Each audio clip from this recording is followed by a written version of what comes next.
Viva Maria Imaculada! Eu sou o Fábio de Jesus por Maria e esse é o canal Subindo a Montanha.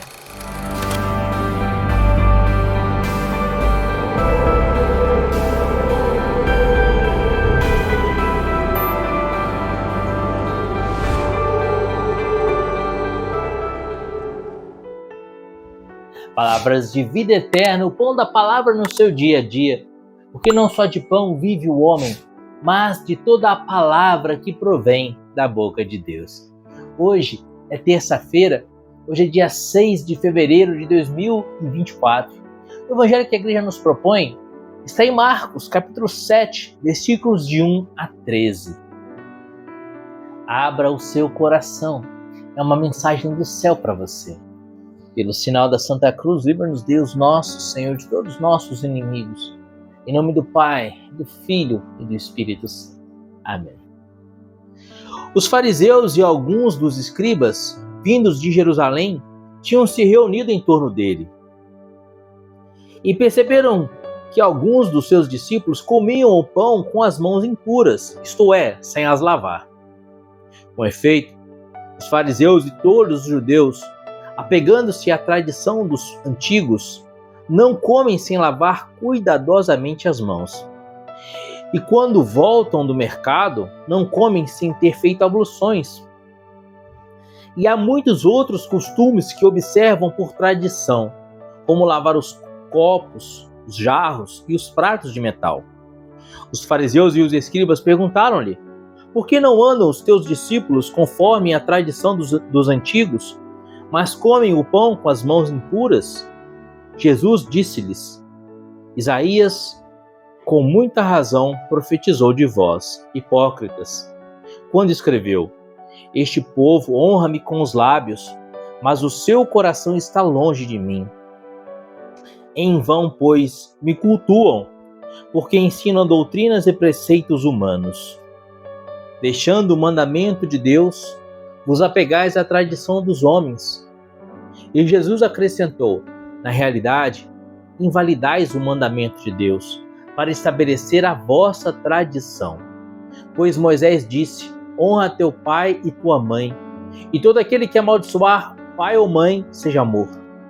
Vós, porém, dizeis: se alguém disser ao pai ou à mãe, qualquer coisa que de minha parte te pudesse ser útil é corbã, isto é, oferta, e já não lhe deixais fazer coisa alguma a favor de seu pai ou de sua mãe, anulando a palavra de Deus por vossa tradição, que vós vos transmitistes, e fazeis ainda muitas coisas semelhantes. Palavra da salvação, glória a vós, Senhor. Meus amados, os fariseus eram minimalistas no cumprimento da lei. E eles iam muito além da lei de Moisés. A lei de Moisés, sim, havia estabelecido centenas de regras. Mas a essas centenas de regras que a lei de Moisés havia estabelecido, os fariseus ainda acrescentaram novas e novas regras. De forma que para eles, o não cumprimento dessas regrinhas era uma ofensa a Deus. E eles acreditavam, de certa forma, que o culto que eles ofereciam a Deus era no exato cumprimento desses preceitos, dessas regras, dessas tradições. Assim, ao ver os discípulos de Jesus comendo sem purificar as mãos, sem lavar as mãos, eles entendiam que isso era uma ofensa a Deus. Como então Jesus poderia ser um mestre da lei? Como então Jesus poderia ser um rabi se os seus discípulos comiam sem lavar as mãos? Ou seja, se os seus discípulos não viviam a verdadeira religião. Essa é a questão do evangelho de hoje. Então eles aproximam-se de Jesus e acusam a Jesus. Acusam a Jesus de um falso profeta. Eles ofendem a Jesus ou o acusando de falso profeta quando eles perguntam: por que os seus discípulos comem sem lavar as mãos? A pergunta dos fariseus está escondendo uma afirmativa. E a afirmativa dos fariseus é essa: o Senhor não é rabi coisíssima nenhuma. Porque se o Senhor fosse rabi, o Senhor e os seus discípulos observariam as leis nas suas minúcias, como nós, fariseus, as observamos.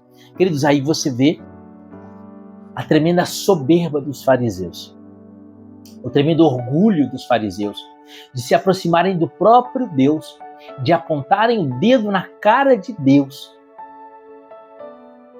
e de chamarem Jesus, o Senhor, Deus eterno e todo-poderoso, feito homem para nossa redenção, chamarem Jesus de falso profeta.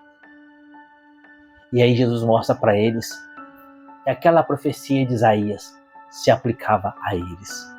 Esse povo me honra com os lábios, mas o seu coração está afastado de mim. Queridos, os fariseus sim observavam nas minúcias a lei de Moisés, mas não observavam o maior de todos os mandamentos: amar a Deus sobre todas as coisas, amar o próximo como a si mesmo. De tal forma que eles não sequer amavam os seus próprios pais, os seus próprios genitores. Por quê?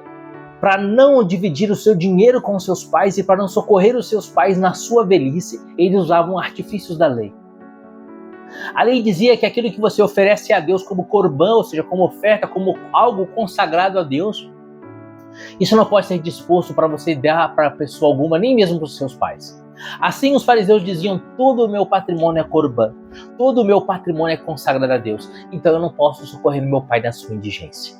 E eles deixavam seus próprios pais, seu pai e sua mãe, passando necessidade financeira, apegados aos bens materiais, apegados à avareza. Queridos, na verdade, por trás daqueles ritos, daquelas oblações, daquelas purificações, de todas aquelas regras vividas na lei de Moisés, regras essas às quais eles acrescentavam muitas outras, atrás disso tudo se escondia um homem avaro, egoísta, orgulhoso, semelhante ao demônio. Porque o demônio é sobretudo o pai do orgulho e da soberba, o pai da hipocrisia, o pai do pecado e da mentira. E os fariseus, vendendo uma imagem de justos, de piedosos, porque viviam a lei, na verdade estavam vivendo uma grande mentira e se enganando a si mesmos. E vendendo para o povo de Deus que eles eram grandes cumpridores da lei e que prestavam culto verdadeiro a Deus. Eles só prestavam culto a Deus com os lábios, mas o coração deles estava afastado do Senhor. Como o próprio Jesus diz no Evangelho de hoje, citando o profeta Isaías. Versículo 6, Jesus disse: Isaías com muita razão profetizou de vós, hipócritas, este povo honra-me com os lábios, mas o seu coração está longe de mim.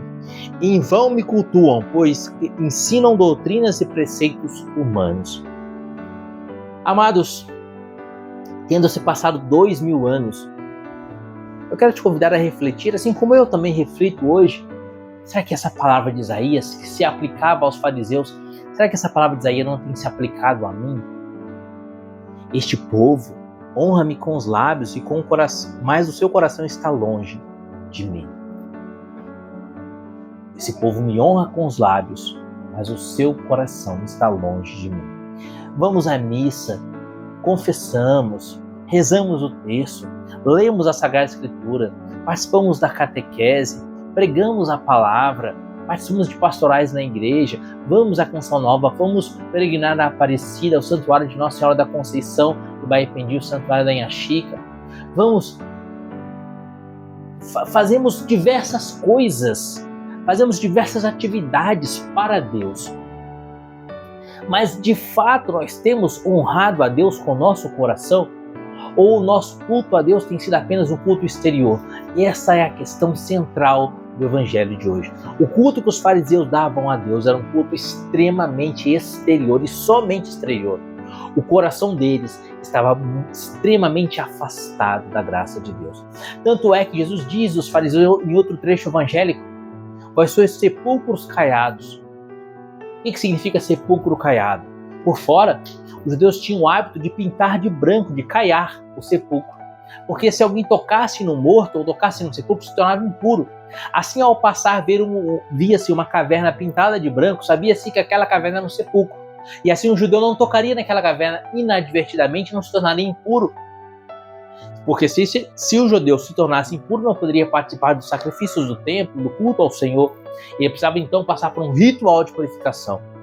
Para não se tornar impuro e não ter que ofereceram um sacrifício de purificação e se submeteram ao ritual de purificação, o judeu não tocava num cadáver, não tocava no sepulcro. Por isso os sepulcros eram pintados de branco, caiados. Por fora eram bonitinhos, pintadinhos de branco, mas por dentro havia morte e putrefação. E é isso que Jesus diz aos fariseus: vós sois sepulcros caiados. Por fora, bela viola. Por dentro, pão bolorento. Como dizia o velho ditado aqui no Brasil. Queridos, será que eu também não tenho sido assim? Será que os homens olham para mim e falam: nossa, como o Fábio é católico? Prega todo dia no canal Subir na Montanha. É catequista de adultos. Reza o texto todos os dias. Participa da missa aos domingos e durante a semana também ele vai à missa. Se confessa com frequência. Todo mês ele está confessando para se manter em estado de graça. Como ele é católico? Será? Será que o meu coração de fato tem honrado a Deus? Será que o meu coração de fato tem dado o verdadeiro culto a Deus? E que verdadeiro culto a Deus é esse? Que verdadeiro culto a Deus é esse? Queridos, o culto verdadeiro a Deus é fazer a sua vontade.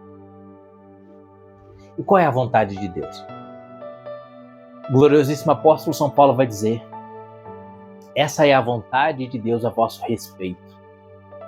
1 Tessalonicenses capítulo 3, versículo 4. Essa é a vontade de Deus a vosso respeito, que sejais santos. Mateus capítulo 5, versículo 48. Sede perfeitos, como o vosso Pai Celeste é perfeito. 1 Pedro capítulo 1, versículo 8. Sede santos, como o Senhor teu Deus é santo. Levítico 19, versículo 2. Sede santos, como o Senhor teu Deus é santo. Essa é a vontade de Deus a vosso respeito, que sejais santos. Sejais santos e irrepreensíveis diante de Deus. O verdadeiro culto a Deus, portanto, é a busca da santidade. É lutar com todas as forças para vencer o pecado e para alcançar a santidade. Alcançar a santidade não porque a gente quer ser honrado na igreja e ter uma imagem nossa no altar. Alcançar a santidade porque só vai para o céu quem é santo. Vai dizer a carta aos Hebreus: sem a santidade ninguém verá a Deus. Só vai ao céu quem é santo.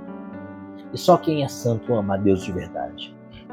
Quanto mais santo você for, mais você amará a Deus. Esse é o verdadeiro culto a Deus.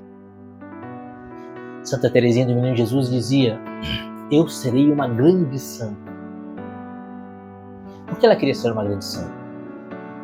Para amar a Deus grandemente, com todo o coração, com toda a alma, com toda a força, com todo o entendimento. Portanto, meu amado, se você tem feito diversas coisas para Deus, se você tem se confessado, comungado, participado da missa, rezado o Santo Terço, lido a palavra, é uma bênção. Mas isso tudo só tem sentido se essas práticas forem ferramentas para você vencer o pecado, aproximar-se de Deus, amar a Deus e, amando a Deus, ser santo. Esse é o verdadeiro culto a Deus. Você tem que lutar contra o pecado. Como vai dizer a carta aos Hebreus, ainda não tem resistido até o sangue na luta contra o pecado. Você tem lutado e resistido até o sangue na luta contra o pecado. Você tem buscado a santidade. Pensa nisso. Pensa nisso. Este povo honra-me com os lábios, mas o seu coração está longe de mim. Pois em vão me cultuam, porque ensinam doutrinas e preceitos humanos. Como tem sido o seu culto a Deus? Deixe essas palavras ecoarem no seu coração. E para terminar, a gente olhando para a santidade, para a ideia de santidade, a primeira coisa que vem no nosso coração é que isso não é para mim, isso é impossível. Para mim é impossível ser santo. Eu não conseguiria jamais alcançar a santidade. E se eu olhar para grandes homens como São Pio de Pietrelcina, como São Maximiliano Kolbe, como Santa Teresinha do Menino Jesus. Isso é para grandes almas, almas elevadas. Não para mim. Eu sou nada, sou ninguém. Como então serei santo? No livro dos Hebreus, capítulos 25, 26, 27, 28, 29, 30, 31. Livro do Êxodo, perdão, disse Hebreus, Êxodo, capítulo 25, 26, 27, 28, 29, 30, 31. Deus dá a Moisés ordens de como deveria ser o culto ofertado a Deus. E ele vai ensinando Moisés, dando ordens a Moisés de cada detalhe, como deve ser o efódio dos sacerdotes, como deve ser o Santo dos Santos, como deve ser o altar, tudo trabalhado com ouro artisticamente. E depois que Deus vai dando a Moisés todos os detalhes das obras, ele vai dizer: eu já levantei no povo de Israel tal e tal homem. Capítulo 31, Êxodo 31. Levantei tal e tal homem que vai realizar as obras que eu te disse, Moisés. Dê a eles o talento e a capacidade, a inteligência e a arte de realizar todas essas obras que eu vos estou ordenando. Isso significa que quando Deus nos dá uma ordem de fazer algo, Ele também nos dá a capacidade para fazê-lo. Mas é preciso trabalho, é preciso esforço, é preciso sacrifício, é preciso combate. Deus queria que se fizesse um altar ornado de ouro lindo, trabalhado artisticamente. Ele deu a ordem de fazer o altar e deu àqueles homens a capacidade de trabalhar e fazer esse altar. Mas é preciso que aqueles homens tomem a matéria-prima, tomem o ouro, tomem a madeira, tomem o metal e trabalhem e façam o altar. Você já entendeu tudo, não é? Deus nos manda ser santos. E Ele nos dá a graça santificante. Deus não nos mandaria ser de santos como o Senhor teu Deus é santo, Levítico 19, versículo 2, se não nos desse a graça de alcançarmos a santidade. Você está com a faca e o queijo na mão. Basta você querer. Basta você lutar. Basta você trabalhar para transformar essa madeira, esses metais, em um lindo altar artisticamente trabalhado para honrar e oferecer um culto verdadeiro a Deus.